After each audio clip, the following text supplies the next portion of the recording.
Hello students, I am CA Harshita Rizwani from HR Institute of Studies. Today we would be continuing chapter number 11 of Science for Standard 8 student, that is force and pressure. So student, we have studied about force, we have studied type of forces which are contact forces, which are non-contact forces. Now we will be studying the topic of pressure. Pressure क्या होता है, right? Okay. Force and pressure में we have studied about the force, अब अपन पढ़ते हैं pressure.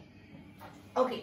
सो हमने ये पढ़ा है कि कभी कभी बहुत तेज स्टॉर्म आता है, बहुत साइक्लोन होता है, बहुत हवा तेज चलती है, तो क्या होता है कि जो रूफटॉप्स होते हैं, जो छपरे होते हैं घर के, वो भी उड़ के चले जाते हैं। ये सब हमने बातें अर्लियर स्टैंडर्ड्स में पढ़ी है।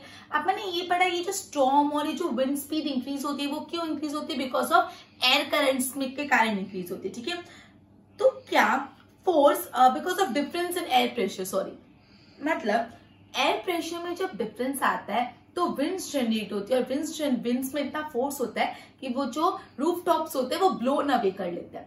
तो क्या फोर्स और प्रेशर के बीच में कोई रिलेशनशिप है? क्या फोर्स और प्रेशर के कोई बीच में रिलेशनशिप है?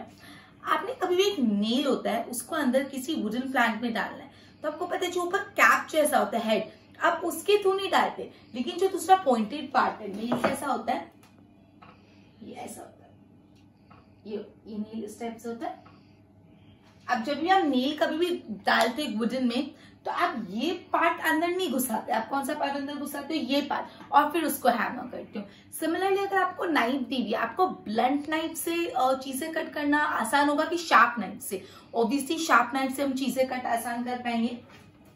Okay, do you get the feeling that area over which a force is applied plays a important role in making this task?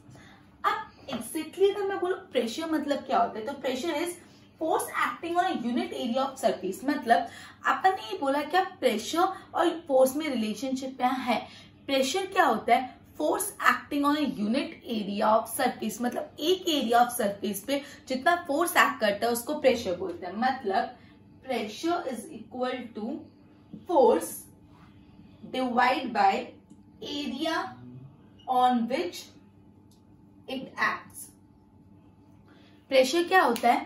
Force, जितना फोर्स है divide by area on which it act. तो suppose, तो यहाँ पे in short क्या होगा? Pressure मतलब क्या हो गया? Force acting on a unit area of surface, मतलब एक एरिया ऑफ सरफेस पे, एक एरिया पे कितना फोर्स है उसको बोलते हैं प्रेशर, राइट? ओके ओके, अब मैं आपको एक बात बताती हूँ। I know understand why potters place a round piece of cloth on their head when they have to carry a heavy load. By doing this, they increases the area of contact of the load with their head, so the pressure on the head is reduced and they find the easier to carry. अब एक simple example समझो। Say for example, अगर है ना कहीं बैठने की कमी होती है तो अपन अपने लैप में किसी को बिठा रहे हैं, अपनी गोदी में किसी को बिठा रहे हैं। अगर आपकी एक लेग में कोई इंसान बैठा है तो आपको भारी लगेगा, लेकिन दोनों लेग पे बैठा है तो थोड़ा हल्का हो जाता है। क्यों? जब आपके एक लेग में वो इंसान बैठा था तो वही इंसान आपको हैवी लग रहा था, और जब हमने दोनों लेग्स रख दी तो हल्का हुआ। क्यों?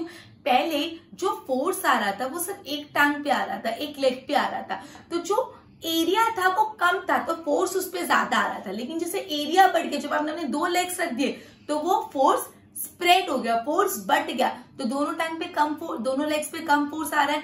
मतलब यहाँ पे इन शॉर्ट जब एरिया बढ़ रहा है तो फोर्स कम हो रहा है, जब एरिया बढ़ रहा है सॉरी तो प्रेशर कम हो रहा है। जब एरिया बढ़ जाए तो आप पे प्रेशर कम आता है, राइट? तो आपने देखा होगा कि कभी आप रेलवे स्टेशन या कहीं गए हो तो जो लोग लगेज कैरी करते हैं, तो आपने देखा होगा लगेज कैरी करने के लिए ऊपर ही कुछ बांधा होता है कपड़े जैसा। ठीक है, आपने कभी देखा हो अगर जो रेलवे स्टेशन पे लगेज कैरी करते हैं उन्होंने हेड पे कुछ बांधा होता है। अब वो हेड पे बांध के सर पे कोई भी बड़ा सा सामान रखते हैं। क्यों? समझो, अब ये आपका हेड है, यहाँ पे अगर आप डायरेक्टली सामान रख लोगे तो एरिया कम है, फोर्स ज्यादा, तो प्रेशर ज्यादा आएगा। लेकिन जब सर पे कपड़ा बांध दिया तो एरिया बढ़ा रहे हैं तो क्या होगा? एरिया बढ़ता है तो क्या होता है? फोर्स बढ़ जाता है तो प्रेशर कम आता है। तो इस वजह से जो सामान कैरी करते हैं वो सर में कुछ कपड़ा बांधते हैं जिससे एरिया बढ़े, और एरिया जब बढ़ेगा तो प्रेशर कम हो जाएगा। क्लियर? देखो यहाँ पे लिखा है, I now understand why potters place a round piece of cloth on their head while carrying a heavy load, मतलब जो पॉटर्स होते हैं वो जब हेवी लोड कैरी करते हैं तो क्यों सर पे एक पीस ऑफ क्लोथ रखते हैं? रीजन, ये इंपॉर्टेंट है, 2 मार्क में पूछ सकते हैं। रीजन, बाय डूइंग दिस, ऐसा करके they increases the area of contact of the load with their head. जब उन्होंने क्लोथ रखा तो उन्होंने क्या करा? एरिया ऑफ कॉन्टैक्ट बढ़ाया of the load and the head, मतलब हेड और लोड जो भी लगेज उठा रहे उसका एरिया ऑफ कॉन्टैक्ट बढ़ा। सो जब एरिया ऑफ कॉन्टैक्ट बढ़ेगा तो क्या होगा? Pressure on the head would be reduce. जब एरिया बढ़ता है प्रेशर कम, एरिया कम प्रेशर ज्यादा। Hence they carry the load easily, मतलब क्यों पॉटर सर पे क्लोथ रखते हैं? तो रीजन ये है, by doing so area of contact बढ़ता है, और जब एरिया बढ़ता है तो क्या कम होता है स्टूडेंट? प्रेशर कम होता है। क्लियर? तो इजीली वो कैरी कर सकते हैं। ओके, मच इन डिटेल अपन ने पढ़ा। प्रेशर मतलब क्या होता है? Force acting on a unit area, मतलब एक एरिया पे, एक यूनिट एरिया पे कितना फोर्स एक्ट करता है उसको बोलते हैं pressure. Clear? Okay, note that the area in the denominator in the above expression, so the smaller the area, the larger the pressure on the surface for the same force। अब आप देखो यहाँ पे फोर्स अपॉन द एरिया होता है। अगर suppose मैं एक हाइपोथेटिकल एग्जांपल लूं, अगर फोर्स 100 है और प्रेशर है, सॉरी एरिया है 10, मतलब एरिया कम है तो देखो 1 0 कटा तो प्रेशर 10 हो गया। लेकिन अगर इसी चीज को मैं फोर्स 100 ले रही हूं और एरिया भी 100, तो ये दोनों कट गया तो क्या हो गया? 1, मतलब प्रेशर कम हो गया। कब कम हुआ? जब मैंने डिनोमिनेटर की वैल्यू इंक्रीज की, मतलब जब मैंने एरिया डिनोमिनेटर 10 से 100 कर लिया, जब डिनोमिनेटर बढ़ा तो प्रेशर कम हुआ। तो वही लॉजिक है, जब एरिया ज्यादा होता है तो प्रेशर कम, एरिया ज्यादा होता है तो प्रेशर कम। देखो ना, इनवर्स रिलेशनशिप आपको नहीं दिख रहा? Pressure is equal to 1 upon area हो गया ना। दोनों के बीच में कैसा रिलेशनशिप है? इनवर्स रिलेशनशिप है। ठीक है, okay. The area of the pointed end of the nail is much smaller than the area of the head. अब okay, so the same force therefore produces a pressure sufficient to push the pointed end in the plant. ठीक है, इसी वजह से बताया कि जब आप नेल का जो पॉइंटेड एरिया वो क्यों डालते हो? पॉइंटेड एरिया इसलिए डालते हो बिकॉज जो हेड का एरिया होता है वो लार्जर होता है और पॉइंटेड एरिया छोटा होता है। तो जब आप लार्जर एरिया पे फोर्स अप्लाई करोगे तो प्रेशर कम लगेगा। क्लियर? ओके, इसलिए आप स्मॉल एरिया पे फोर्स अप्लाई कर रहे हो।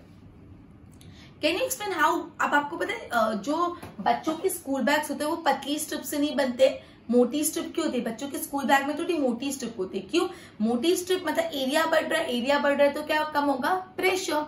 एरिया बढ़ेगा तो प्रेशर कम होगा, इसलिए जो बच्चों की स्कूल बैग की स्ट्रिप होती है वो मोटी होती है। अभी कोई हैंड बैग अपन कोई कैरी करते हैं, अगर पतली स्ट्रिप होती है तो हाथ में पेन होता है। क्यों? क्योंकि एरिया कम है, एरिया कम तो प्रेशर ज्यादा। क्लियर? चलो, ओके। अब ये अपन ने प्रेशर का टॉपिक पढ़ा। अब अपन पढ़ते हैं pressure exerted by the liquid and gases. Just a minute. Okay, तो अब अपन ने पढ़ लिया कि प्रेशर होता क्या है। अब अपन पढ़ते हैं कि लिक्विड्स और गैसेस कैसे प्रेशर एक्सर्ट करते हैं। Let us study how liquid and gases exert pressure. Just a minute. अपना स्टडी है कि लिक्विड एंड गैसेस प्रेशर कैसे एक्सर्ट करते हैं। तो लेट अस स्टडी। चलो, उसके लिए अपन को एक्टिविटी 11.8 और 11.9 और 11.10 तीन एक्टिविटी अपन अभी कंप्लीट करेंगे। Just a minute. ओके, तीन एक्टिविटी अभी अपन कंप्लीट करेंगे। फर्स्ट एक्टिविटी, एक ट्रांसपेरेंट ग्लास ट्यूब लो या तो प्लास्टिक का पाइप ले लो। The length of the pipe या tube should be 25 centimetre. 25 centimetre का आपको पाइप लेना है और उसका डायमीटर 5 से 7.5 सेंटीमीटर का। Also take a piece of thin sheet of good quality rubber. फिर अपन को एक रबर लेना है। Stretch the rubber sheet tightly over one end of the pipe. मतलब से फॉर एग्जाम्पल ये पाइप है तो ये पाइप के एक एंड पे आपको रबर स्ट्रेच करके लगा देना है। रबर स्ट्रेच करके लगा देना है। क्लियर? हाँ। Hold the pipe in the middle keeping it in a vertical position. यहाँ पे बीच में से पाइप को पकड़ो, बीच में से पाइप को पकड़ो and ask one of your friend to pour some water in it. और आप अपने फ्रेंड को बोलो इसमें ऊपर से पानी डालते जाए, ठीक है। Does the rubber sheet bulge? Note also in the height of the water column in the pipe. Pour some more water, observe again and bulge in the rubber sheet and height of the water volume. Repeat this process a few more times. Can you see any relationship between the amount of bulge in the rubber sheet and the height of the water column in the pipe? Okay. क्या हो रहा है यहाँ पे?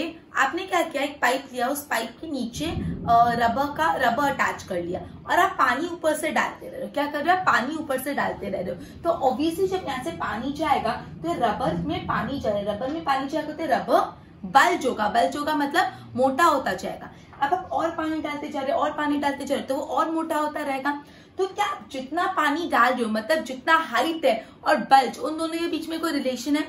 Pressure exerted by water at the bottom of the container depends on the height of its column. तो यहाँ पे आपने ये बात सीखी, pressure exerted by water। यहाँ पे पानी जो है, जो आप पानी डाल रहे हो वो प्रेशर ही तो एक्सर्ट कर रहा है जिससे फूल रहा है, बल्ज हो रहा है। So pressure exerted by the water at the bottom of container, container के बॉटम में, मतलब पानी कंटेनर के बॉटम में कितना प्रेशर एक्सर्ट करेगा वो डिपेंड करता है on height of its column, मतलब वाटर कॉलम की हाइट पे डिपेंड करता है। मतलब वाटर कंटेनर के बॉटम में कितना प्रेशर एक्सर्ट कर रहा है वो डिपेंड करता है on the height of container. Clear? Height of water column, ठीक है। ओके, अब एक्टिविटी 11.9 और एक्टिविटी 11.10 हम नेक्स्ट सेशन में कंटिन्यू करेंगे।